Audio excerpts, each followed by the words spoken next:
Has drone technology really advanced over the past 3 years? In this video, we're going to find out.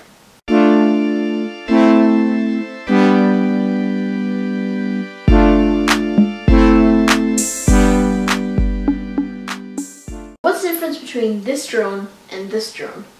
Well, this one was built 3 years ago, and this one was built just a few months ago. To compare these, we're going to look at each individual component on the drone and see whether it really has changed and improved that much over the past few years. You can see that on the first drone, we have 4 individual ESCs. This is still somewhat popular with today's technology, but most people have switched to using a 4-in-1 ESC, which crams all of those 4 ESCs pretty much into one board.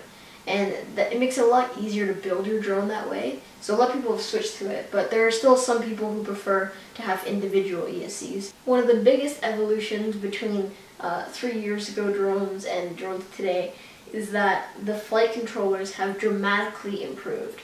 We went from 1 UART flight controllers to now having the possibility of having 7 UARTs. We went from an F1 to an F7 chipset. It's a huge difference, and flight controls have really progressed a lot over the past few years. And that was one thing that's definitely improved, and it's going to allow you to have a lot more features and a lot more things you can do with your drone when you have more processing power. Another thing that's really improved is the receivers. So receivers have improved a lot. We've actually now gone from 2.4 to a new frequency signals that are being used in TVS Crossfire and also the FrSky R9 system. So these new receivers and transmitter modules allow you to get much further range, and that's really improved over the previous 2.4. I mean, a lot of people are still using 2.4 today, but that didn't really exist a few years ago, so this is also really improved. The last 2 things that have improved are kind of going hand in hand, and that is, first of all, the video transmitters have improved. We now have smart audio, which allows us to control our VTX by using our OSD and flight controller, which is really cool.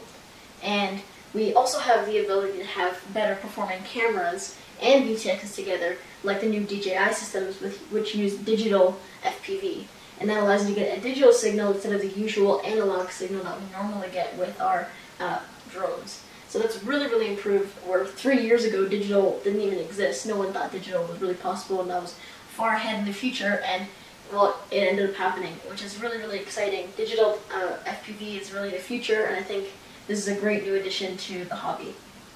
Thanks for sticking around to the end of the video. Make sure to subscribe if you want to see more content like this in future, and like the video. It really helps out the channel. Hope you guys enjoyed this video. See you in the next one.